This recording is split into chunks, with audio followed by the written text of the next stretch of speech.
Got to give the longboard a little tune-up.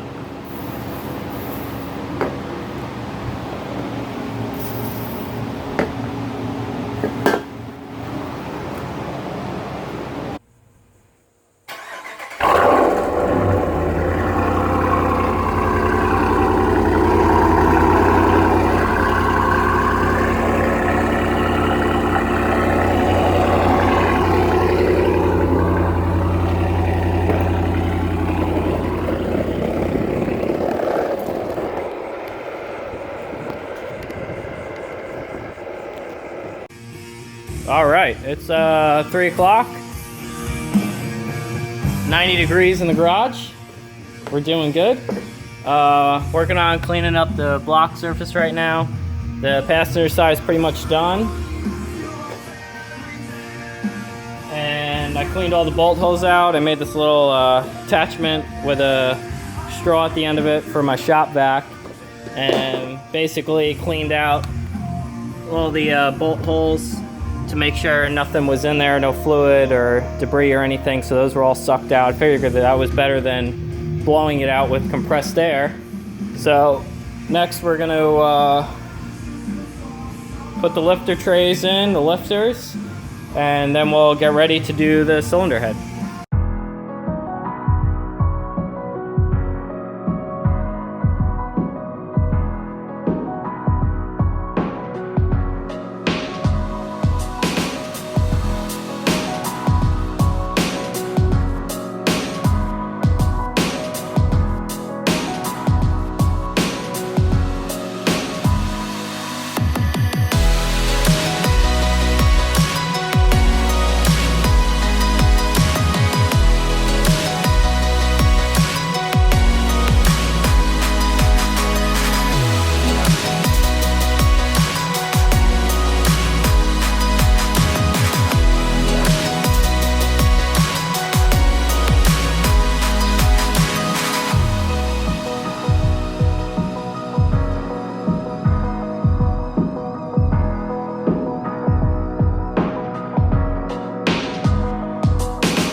Heads just came back from Texas Speed. So these are my old LS7 heads. I sent them out, have them remachined. So basically what I had them do in my package was bronze valve guides. Obviously we had to correct that. That was the first issue at hand. They did dual springs. Since I'm running the high lift cam and everything like that, upgraded to dual springs. They got Viton seals, titanium retainers, and stainless steel valves, exhaust valves, sorry. The intakes they didn't change. So here's the underside. You can see they reused my intake valves, so I'm sure they just recut the seat on those. And they have new stainless steel exhaust valves. No more hollow sodium filled stems. And these were also surface cut, just to true up the surface, so kind of skim cut on the machine. And they also had the porting done. I'm not exactly sure how much more volume or the CFM increased on the flow or anything like that. I'm not too positive, but it's their basic porting and polish package. So I'm pretty sure they're all CNC 5-axis machined. but I mean, they really do look great. I'm looking in all the ports and everything right now. It's all blended, it all looks clean. I don't see any sharp edges or chamfers or anything like that. So these look pretty much out of the box, ready to bolt in. I can't really see much work needing done. I might just give them a quick wipe down with some brake clean, but they do look beautiful. I'm super excited about these heads. Alright, one thing we got to check before we go ahead and put the heads on. Obviously we needed a gasket. Surfaces are clean. Just check the aligning pins. Just gave them a little tap here with a brass hammer just to make sure they're seated. And then also in the book there is a depth measurement. So we're just going to take our caliper, slide this down. It's supposed to be 0.33 inches. So to make sure they're seated properly, we got 0.316. So we're actually a little low, but I think the main thing is they don't want that measurement to be too high, and then that that aligning pin prevents the cylinder head from seating properly on the block.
Show you guys this next step here in a little more detail. So we just finished the 15 foot-pound and the 60. So the next sequence we're doing a 90-degree turn and then a 45-degree turn for the fourth and final sequence on the last one. So you see what I did here is I got a paint marker at the 12 o'clock position on all the bolt heads. So that's where they're at 60 foot-pounds. So basically I know, okay, I need to turn them to the 3 o'clock position for 90 degrees and then another 45 after that. So, alright, you'll see we got them all turned in sequence, 90 degrees, and then we're going to go another 45 degrees for the final torque. Alright, we're at our final torque. All of them are brought down another 45 degrees. So that's it, both heads are torqued down.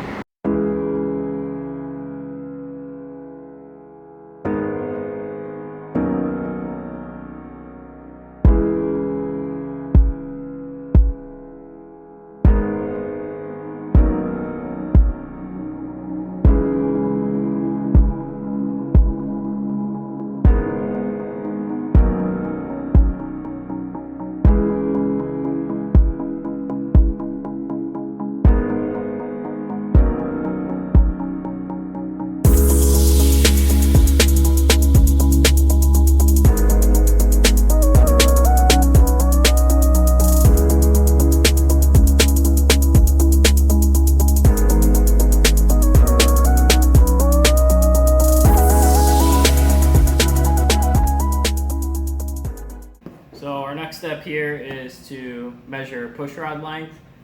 It's quite possible that putting this aftermarket cam in and the upgrades and everything like that, we may have different valve geometry, so we may need to change our pushrod lengths, which is probably going to be the case.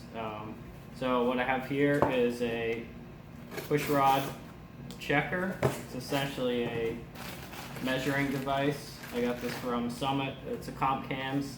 It's basically a push rod that has a little dial that you rotate on it.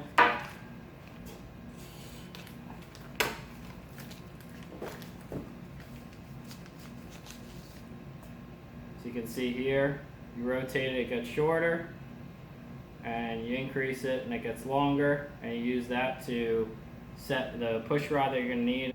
Alright, the next little trick I'm going to show you with the push rod checker is a little trick I got from another YouTube channel. Actually, it's from Watch Me Wrench. The guy's got a really nice Grand Sport C6 that he did a bunch of work on. So I actually watched one of his videos on valve train, and I saw this trick. I thought it was really great, so I'm actually going to use it in my practice to measure my push rods.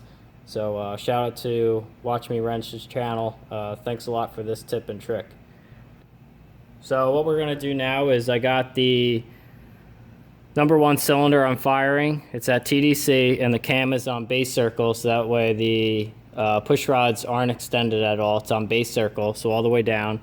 And what I did here was, you can see I marked the head of this bolt, and essentially what that is doing is, just as the threads catch, that's my 0 point on the bolt head. So I could take this and count my turns in till my rocker is seated.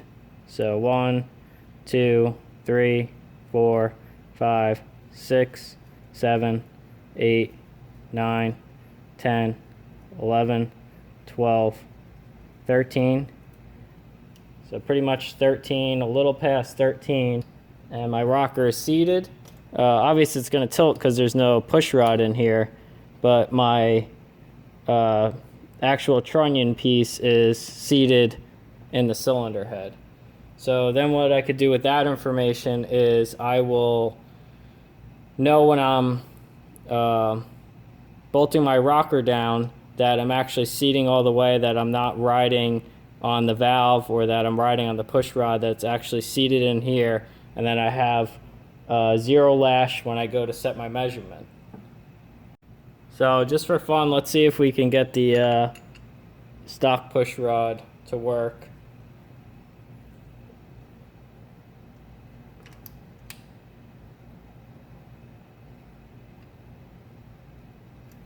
So we're going to do the same method here. 1, 2, 3, 4, 5, 6, 7, 8, 9, 10, 11. So we got 11 3/4. So that means my push rod's too long, because if I keep clamping this down, I'm going to start pushing on the spring and adding preload to my hydraulic lifter. So I went in my 13 turns to zero out the push rod checker, and you'll see here I got a little bit of lash. So I just need to increase the length of the push rod checker, and then I'll have my final measurement once I'm at 0 lash. So I just made a small adjustment on it, put it back in, 13 turns to base mount the rocker, and you can see now I'm at 0 lash. Take that out, measure it, and that's going to be our 0 lash number for our push rod, and then we'll add whatever the recommended preload is for LS7 lifters. So it'll be the 0 lash setting plus the preload. That'll be the final push rod length. Just want to give you guys an update as we close out this video for the weekend. Pretty much I'm out of parts, so this is as far as I can get. So we have the intake on, air filter, and I got all the wiring harnesses done, the fuel injectors are clipped in, all the various sensors, alternators plumbed up, belts on.